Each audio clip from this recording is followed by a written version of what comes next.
नमस्कार. आम्ही सगुणा बागेची सगळी टीम जी आहे ही तुम्हाला भात शेतीच्या एका नवीन तंत्राविषयी सांगायला सगळेजण आम्ही इथे आलेलो आहोत आणि त्या तंत्राचं नाव आहे SRT. की आम्ही तुम्हाला हे जे नवीन तंत्र सांगणार आहोत ह्या तंत्रामध्ये काहीतरी बदल आहे. प्रत्येकाने आपल्याला जर का प्रगती हवी असेल तर प्रगतीसाठी परिवर्तन व्हायला पाहिजे आणि परिवर्तनासाठी प्रयोग करायला पाहिजे. मंडळी, प्रयोग जे तिकडे लॅबोरेटरीमध्ये बसतात, विद्यापीठात बसतात, त्यांनीच नाही करायचे. तुम्हीसुद्धा शेतकऱ्यांनी प्रयोग करायला पाहिजेत आणि तुम्हीसुद्धा कधी ना कधी तुमच्या शेतावर शास्त्रज्ञ असताच. आणि बघा, सगळी शेतं कशी उत्तम झालेली आहेत. प्रत्येक शेत सगुणा बागेचं जे आहे ते इतकं छान झालेलं आहे. तेव्हा हा जो बदल आहे, हा बदल कसा केला आम्ही, त्यातलं तंत्र काय आहे हे मी तुम्हाला समजावून सांगतो. हे जे SRT म्हणजे सगुणा राईस टेक्निक किंवा सगुणा राईस तंत्र, या सगुणा राईस तंत्रामध्ये आपण जे भात शेती पिकवण्यासाठी जमीन नांगरतो, चिखलणी करतो आणि मग लावणी करतो, ह्या तीनही गोष्टी परत परत करायचं पूर्णपणे आपल्याला थांबायचं आहे. याच्यासाठी काय करतो आपण, या शेतामध्ये हे जे वाफे केलेत हे 2 वर्षापूर्वी आपण वाफे केले. 2 वर्षामध्ये ह्याच्यामध्ये अगोदर 6 पिकं घेतलेली आहेत. म्हणजे एका वर्षात आपण 3 पिकं घेतली आहेत, एका पाठोपाठ एक. आणि ती जी 3 पिकं घेतली आहेत त्याच्यानंतर आता हे 7वं पीक घेतलेलं आहे. हे 3रं वर्ष सुरू झालं या शेताचं की जमीन आम्ही नांगरलेली नाही, या जमिनीमध्ये आम्ही चिखलणी केलेली नाही. म्हणजे शेतकऱ्याचे खर्च वाचला का, त्रास वाचला का आणि वेळ पण वाचला की नाही. म्हणजे हा जो खर्च वाचला, वेळ वाचला, त्रास वाचला, याच्यामध्ये आपल्याला खूप काही मिळतं. तेव्हा ह्या पद्धतीने ज्याच्यामध्ये ह्या SRT तंत्रामध्ये हे जे गादी वाफे आहेत हे आपण एकदाच केलेले आहेत. असं आहे की आपण म्हणतो, खूप लोक हल्ली शेतकरी म्हणतात, अरे काय म्हणे आपल्याला भात लावायला काय परवडत नाही बुवा, आता भात लावायचा खर्चच जास्त होतो, पैसा त्यातनं काही मिळत नाही. पण हे बघा, या शेताकडे पाहिल्यावर आणि मी तुम्हाला सांगतोय की हे शेत नांगरण्यासाठी आम्ही खर्च केला नाही, चिखलणी केलेली नाही, लावणी केलेली नाही, मग आता परवडेल की नाही? काय वाटतं तुम्हाला, सांगा. बरोबर आहे. तर आता आपल्याला याच्यामध्ये भात लावायला परवडणार नाही असं इथून पुढे म्हणू नका. भात लावायला निश्चित परवडेल. आणि दुसरं असं आहे की परिस्थिती अशी येते की आपल्याकडे पैसे असतील पण त्या पैशाने अन्न विकत मिळणार नाही. चालेल का तुम्हाला सगळ्यांना? हे नाही चालणार आपल्याला, कारण आपल्याला खाण्यासाठी काहीतरी पाहिजे. तर हे परिस्थिती जी आहे ही धोकादायक परिस्थिती आपल्याला बदलायला पाहिजे. आपल्याला ही धोकादायक परिस्थितीला आत्तापासूनच उत्तर शोधायला पाहिजे. म्हणजे काय करायला पाहिजे की आपल्या शेतीमध्ये असा बदल घडवून आणायचा की ज्याच्यामुळे आपलं त्रास कमी होईल, खर्च कमी होईल आणि उत्पादकता मात्र वाढेल. की आपण जेव्हा चिखलणी करतो तेव्हा आपल्या पर्यामधून बाहेर काय जाताना दिसतं आपल्याला? गाळ वाहून जाताना दिसतो. मंडळी, हा जो गाळ आहे, हा गाळ म्हणजे आपल्या भूमातेचं, आपल्या ह्या शेताचं रक्त आहे. भूमातेचं रक्त जाऊन चालेल का आपल्याला? बरं, ते किती जात आहे? वर्षानुवर्ष जात आहे. इतके वर्ष हे सगळं भूमातेचं रक्त जाऊन जाऊन आपल्या जमिनी खोकळा झाल्या.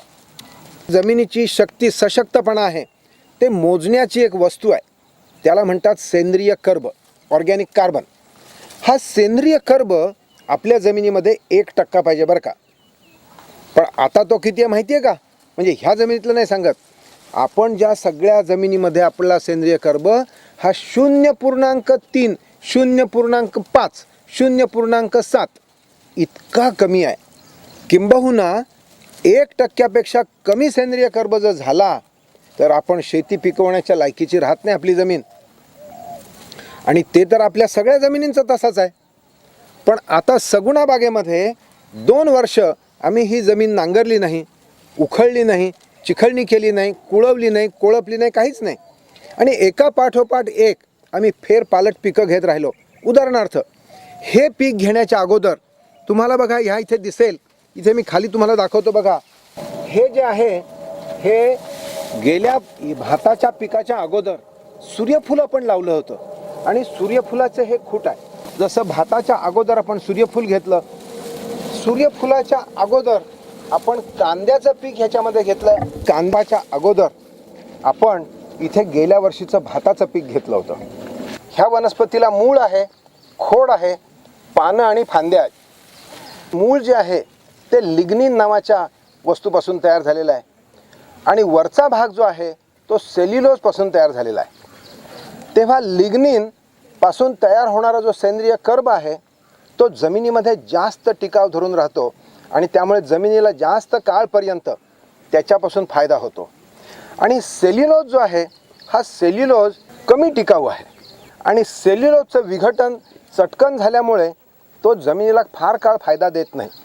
म्हणजेच मूळ जमिनीमध्ये ठेवणं आणि त्याच्यापासून सेंद्रिय कर्ब तयार होणं हे फार महत्त्वाचं आहे. ते जमिनीची सुपीकता वाढवण्यासाठी अगोदरच्या पिकाचं मूळ हे जमिनीमध्येच राहिलं पाहिजे. हे वाफे करण्यासाठी आपल्याला एकदाच काम करायचं आहे. परत परत 20 वर्ष या शेतामध्ये नांगर कुळव कोळपं आणायचं नाही. कशी वाटते आयडिया तुम्हाला? एकदा मेहनत चांगली करून आपल्याला हे वाफे मस्त झाले पाहिजे. मग काय करायचं, त्यासाठी जमीन चांगली नांगरून घ्यायची. एकदा चांगली ढेकळ बिकळ फोडण्यासाठी काय कुळवायचं आहे, पॉवर टिलर फिरवायचं आहे, रोटोवेटर, मग जे तुमच्याकडे असेल ते करा. त्याच्यामध्ये समजा तुम्हाला शेणखत घालायचं आहे असेल, शेणखत एकरी साधारण 4-5 ट्रॉल्यापासून 5-6 ट्रॉल्या 7-8 ट्रॉल्या काय असेल तुमच्याकडे तेवढं एका एकरामध्ये शेणखत टाका. भरपूर कुळवून बिळवून भुसभुशीत करून घ्या. मग आपल्याला हे वाफे करायचे. बरोबर 136 सेंटीमीटर किंवा 4.5 फुटावर आपल्याला ओळी आखून घ्यायच्या. म्हणजे या शेताच्या त्या टोकापर्यंत आज पुरणारी दोरी पाहिजे. ती दोरी घ्यायची. 2 माणसांनी 4.5 फूट लांबीची काठी घ्यायची किंवा 136 सेंटीमीटरची काठी घ्यायची. तिकडून काठी एकाने टाकायची, तिकडून काठी टाकायची आणि तिथून दोरी ताणायची. त्या दोरीवर चुना किंवा राखाडी टाकून घ्यायची आणि बरोबर शेताच्या पट्टे मारून घ्यायचे. ते आखून झाल्यानंतर तुमच्याकडे जी सोय असेल त्या सोयीने तुम्ही हे त्याचे वाफे करू शकता. आता उदाहरणार्थ पुण्याची एक कंपनी आहे, महाराष्ट्र शासनाच्या मदतीने त्या रोहित स्टील वर्क्स नावाच्या कंपनीने उत्तमपैकी तो वाफे करायचा नांगर तयार केलेला आहे. त्याला म्हणतात BBF यंत्र. BBF यंत्र जे आहे तो ट्रॅक्टरला मागे जोडला की तुम्हाला आखणी पण करायची गरज नाही. त्या ट्रॅक्टरने फर्स्ट क्लास वाफे तयार होतात. तो जर नसेल तर तुमच्याकडे एक सरीचा नांगर असेल, तो सरीचा नांगर त्या पट्ट्यावरून चालवायचा. तो सरीचा नांगर जर नसेल तर साधा लाकडी नांगर आहे, त्याला मध्ये हा नांगर आहे त्याला फळी बसवायची आणि तो त्या पट्ट्यावरून चालवायचा. म्हणजे तिथे आपला पाट तयार होईल आणि 2 पाटांच्या मध्ये आपला वाफा तयार होईल. फावड्यांनी सारखा करून घ्यायचा. तेव्हा असा जो मार्ग मिळेल त्यांनी तुम्ही हे वाफे करायचे. 4.5 फुटाच्या अंतराचे म्हणजे 136 सेंटीमीटरच्या अंतराचे वाफे केलेत की वाफ्याचा वरचा जो भाग आहे, वरचा जो माथा आहे तो बरोबर 100 सेंटीमीटरचा होतो. 100 सेंटीमीटरचा तुम्हाला माथा मिळाला, तुमचं पुढच्या 20 वर्षाचं काम झालं, संपलं, खलास. कठीण आहे का काम?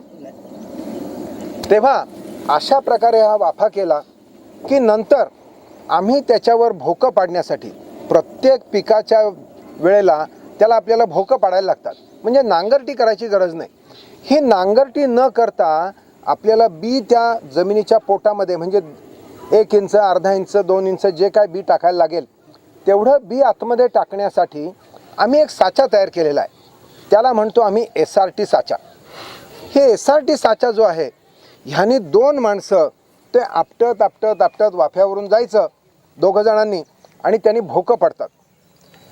त्या साच्याचं जे त्याला भोकं पाडायचं अंतर आहे ते 25 सेंटीमीटर बाय 25 सेंटीमीटर असा खूप अभ्यास करून आम्ही तयार केलेला आहे. तेव्हा अशा प्रकारे आपण वाफे केले, भोकं पाडली, त्याच्यामध्ये धानाच्या 3-4 बिया पण टाकल्या की मग त्याच्यावर तिथलीच माती ढकलायची आणि चांगलं दाबून घ्यायचं.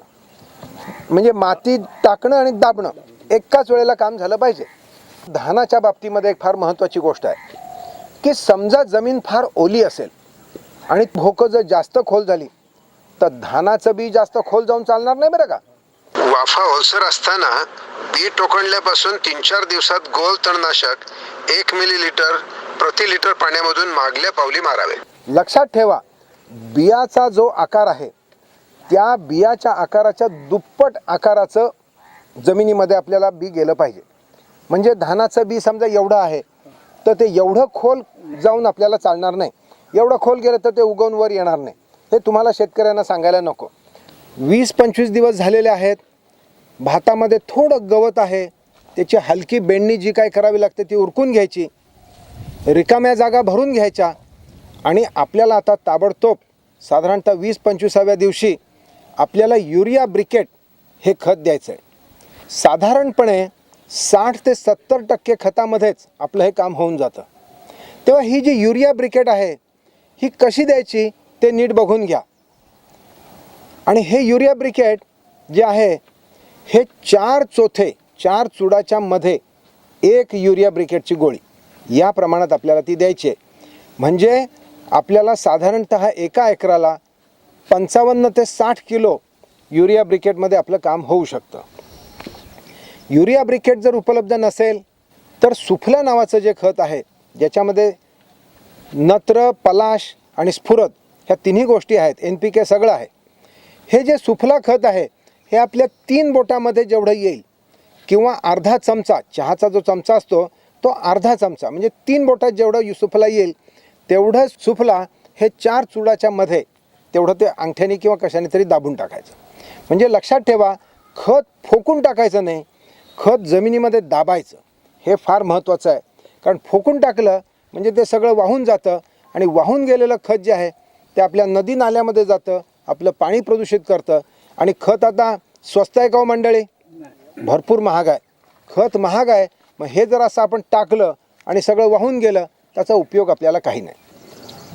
आता हे एकच अंतर भाताला म्हणजे धानाला पण तेच चालतं. धानानंतर जी पिकं आम्ही लावतो, उदाहरणार्थ वाल अर्थात 25x25 वर नाही लावत. 25x25 वर लावलं की एकूण 5 ओळी येतात धानाच्या. त्याच्याऐवजी वाल लावला तर फक्त 3च ओळी लावायच्या, 2 ओळीची गॅप देऊन टाकायची. चवळी लावलीत, खुटी चवळी तेच अंतर, हुलगा लावलात तेच अंतर. अर्थात जेव्हा मी कांदा लावतो तेव्हा कांद्यासाठी केलेला जो साचा आहे तो हा बघा.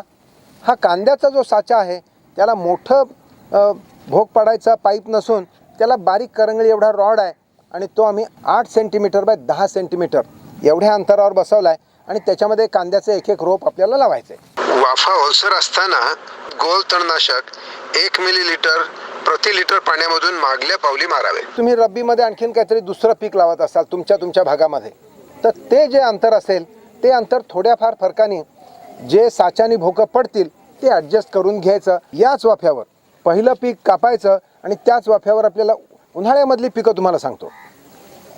उन्हाळ्यामध्ये आम्ही मूग तरी घेतो, भुईमूग तरी घेतो किंवा चवळी तरी घेतो, भेंडी तरी घेतो, सूर्यफूल तरी घेतो. तर अशा प्रकारे आपण एका पाठोपाठ एक ही 3 पिकं घ्यायची. म्हणजे पावसाळी एक, रब्बीचं एक आणि उन्हाळी एक, हे त्याच वाफ्यावर घ्यायचं. त्याच्यामध्ये काय करायचं ते समजून घ्या. पहिल्या पिकाची मुळं जमिनीतच राहिली पाहिजेत. मग ती समजा फुटून येतील. आता भात आपण कापलं तर धानाचे जे चूड राहिला किंवा आवा राहिला त्याच्यामधून पुन्हा धान वर येऊ शकतं. 2 दिवस थांबायचं. दुसऱ्या तिसऱ्या दिवशी आपण त्याच्यावर ग्लायफोसेट मारायचं. किती ग्लायफोसेट मारायचं तर 15 लिटरचा पाठीवरचा पंप त्याच्यामध्ये 100 मिली ग्लायफोसेट आणि सगळ्या बांधापासून त्या बांधापर्यंत, ह्या बांधापासून त्या बांधापर्यंत सगळं मारून टाकायचं. म्हणजे भाताचं धानाचे जे चूड आहेत ते तिथल्या तिथेच मरून जातात आणि त्या चुडामध्ये पाणी असतं, जीवन असतं. ते पाण्यामुळे ते लवकर कुजतात आणि ते खाऊन गांडूळ होतात. धानामध्ये गांडूळ होऊ शकतात हे जगात आपण पहिल्यांदा दाखवून दिलं. ही फार महत्त्वाची गोष्ट आहे. आपल्या शेतात गांडूळ झाले तर तुम्हाला पाहिजेत का नको? चांगलं की नाही? उत्तम. तर ह्या वाफ्यावर त्यांची जी घरं आणि पोरं आणि अंडी आहेत त्याला आपण त्रास देत नाही, त्यांची अंडी फोडत नाही, त्यांचं घर तोडत नाही. एक दुसरं, प्रत्येक पिकाची मुळं आपण जमिनीत ठेवल्यामुळे ते त्यांना खाद्य तयार होतं, गांडुळांना त्याचं खाद्य तयार होतं. त्यामुळे धानामध्ये आपल्याला गांडुळाची संख्या भरपूर वाढते. धानाला विशेषतः पावसाळ्यामध्ये आपल्याला 2 फार महत्त्वाच्या शत्रूंच्याकडे लक्ष द्यायला पाहिजे, जे आत्तापर्यंत आपल्या फारसे लक्षात आलेले नव्हते. ह्या SRTमध्ये आम्हाला लक्षात आलं की खेकडा हा फार त्रास देतो. कारण आपली ही रोपं जी आहेत ती फार बारीक बारीक असतात आणि खेकड्यांचं प्रमाण जर खूप जास्त असेल तर ती सगळीच्या सगळी रोपं खाऊन टाकतात. म्हणजे बांधाच्या कडेची अगदी मोठे मोठे पट्टे फार चकोट करून टाकतात. तेव्हा खेकड्यांचा बंदोबस्त हा अगदी पहिल्या दिवसापासून आपण करायला पाहिजे. भाताच्या शेतामध्ये खेकडा बांधाच्या कडेने पाऊस आला की त्याची बिळं वाकरतात. त्याच्यामध्ये आपण ग्लिरिसिडियाचा पाला, गिरीपुष्पाचा पाला चांगला कोंबून भरला तर आतल्यात खेकडा मरून जातो. दुसरा उपाय आपलं फोरेट किंवा थायमेट आहे. 2.5 किलो कण्या शिजवायचा, गार करायचा, त्याच्यामध्ये अर्धा किलो फोरेट मिक्स करायचं आणि त्याचे गोळे करून बिळामध्ये घालायचे आणि बिळ पायाने बंद करून टाकायचं, चांगलं गच्च बंद करायचं. असं जर केलं तर खेकड्यांचा बंदोबस्त होतो. आणि पक्ष्यांच्या दृष्टीने विचार करायचा असेल तर बी टाकलं की त्याच्यामध्ये बरोबर ते पटकन चांगलं झाकलं गेलं पाहिजे, एवढं लक्षात ठेवा. आणखीन एक गोष्ट अशी आहे की आमच्या लक्षात असं आलं की मृग आणि आर्द्रा नक्षत्रामध्ये जर आपण आपली बियाची टोकणी केली तर आपले शत्रू आणि आपल्याला होणाऱ्या अडचणी ह्या खूप कमी होतात. मृग आणि आर्द्रा नक्षत्रामध्ये म्हणजे साधारण जूनच्या 6 तारखेपासून ते जूनच्या 25-30 तारखेपर्यंत आपल्याला टोकणी ही जर उरकता आली तर आपल्या ह्या SRT पद्धतीमध्ये भाताचं पीक फार चांगलं येतं.